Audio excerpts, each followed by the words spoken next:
अस्सलाम वालेकुम जी। दुआ ज़हरा और उसके हस्बैंड ज़हीर का केस आप बड़े दिनों से सोशल मीडिया पर देख रहे थे। जब भी हम फेसबुक, यूट्यूब या कोई भी सोशल मीडिया की ऐप ऑन करते हैं तो हमें झट से इन्हीं की वीडियोस और इन्हीं की केस से मुतालिक अपडेट्स और इन्फॉर्मेशन मिल रही होती है। आज पहली दफा दुआ ज़हरा और उसके हस्बैंड ने एक यूट्यूबर को इंटरव्यू दिया है और अपने सामने उन्होंने जामे शरी की एक बोतल रखी हुई है जो कि ज़हरा ने खुद बनाया। उस जामे शरी को सोशल मीडिया पर बहुत से लोग जो है इसकी ट्रोलिंग भी कर रहे हैं कि शायद ये जामे शरी ने इस इंटरव्यू को स्पॉन्सर किया है। लेकिन निहायत अफसोस की बात है कि उसके जो वालिदैन हैं वो बेचारे बज़ाहिर इंतहाई शरीफ लगते हैं और हारिस भट्टी एक यूट्यूबर है जो कि इस पूरे केस को स्टार्ट से लेकर एंड तक परसू कर रहे हैं। लाहौर से कराची गए, उनके मोहल्ले में उसके वालिद की रिप्यूट पूछी। ज़हरा के वालिद के मुतल्लिक मोहल्लेदारों ने बताया कि ये इंतहाई शरीफ आदमी है और ये अच्छी खासी ठीक ठाक फैमिली है, रिच फैमिली है। उनका कोई कजन, उनका कोई मामू अमेरिका में रहता है, कोई यूरोप में रहता है और यहाँ पर भी वो काफी जो हैं वो वेल ऑफ हैं। तो बात करता हूँ मैं इंटरव्यू की। इंटरव्यू में जो दुआ ज़हरा है वो कहती हैं कि मैं रोटी नहीं खाती, मैं स्टार्ट से ही पिज़्ज़े खाती हूँ और मैं स्टार्ट से ही जो है वो नूडल्स खाती हूँ। अगर कोई माँ बाप तशद्दुद करने वाले हों तो सोशल मीडिया पर बहुत से सारिफिन कमेंट सेक्शन में ये भी लिख रहे हैं कि वो कैसे फिर अपने बच्चों को नूडल्स और महंगे महंगे पिज़्ज़े खिला सकते हैं।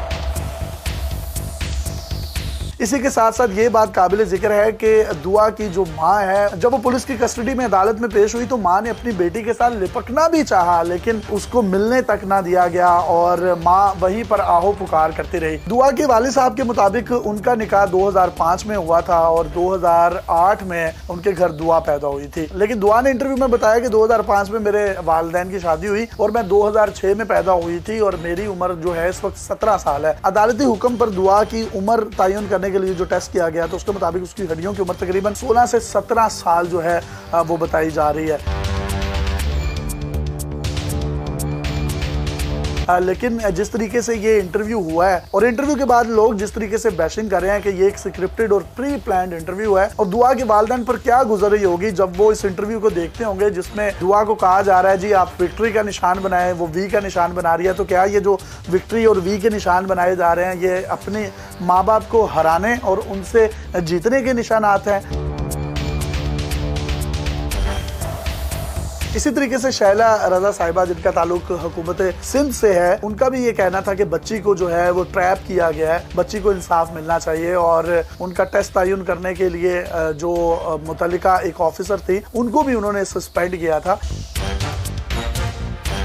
दिलचस्प बात जो मैं आपके साथ शेयर करना चाहता हूँ कि इनकी दोस्ती पबजी पर हुई, यानी पबजी गेम खेलते खेलते इनकी दोस्ती हुई। जब उनके वालिदैन को पता चला तो उन्होंने उनसे वो टैब ले लिया और फिर उसके बाद दुआ के मुताबिक इन्होंने एक और गेम जो थी वो डाउनलोड की और उस पर इन दोनों की आपस में गुफ्तगू भी होती थी और ये गेम भी खेलते थे। यानी गेम खेलने की आड़ में आपस में जो भी है इनके मामला चल रहे थे। इस इंटरव्यू में बहुत से सोशल मीडिया सारिफीन ने जो अपनी राय का इजहार किया है आप कमेंट सेक्शन में देख भी सकते हैं। सारा खान नामी एक सोशल मीडिया सारिफ हैं जो लिखती हैं कि भाड़ में जाए ऐसी मोहब्बत जिसकी वजह से वालिदैन को दुनिया के सामने जलील होना पड़े। मैं तो कहती हूँ ऐसी औलाद से औलाद ना होना बेहतर है।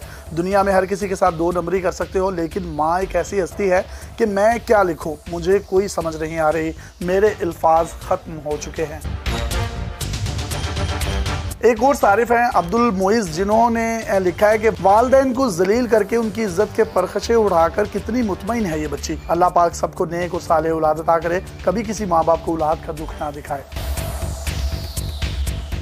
इसी तरीके से मेजबान पर सवालात उठाते हुए खतीजा ज़हरा लिखती हैं कि how this host is covering many things manipulating us so many flaws in this video we support दुआज पेरेंट्स। इसी तरह से बेशुमार हजारों लाखों कमेंट्स हैं जो कि आप पढ़ भी सकते हैं जिसकी सिंपथीज जो है वो दुआ के वालिदैन के हक में जा रही हैं। अब ये इंटरव्यू कितना अच्छा है कितना बुरा है, दुआ ने कितनी बातें ठीक की हैं कितनी गलत की हैं, इसका फैसला आपने करना है। आपने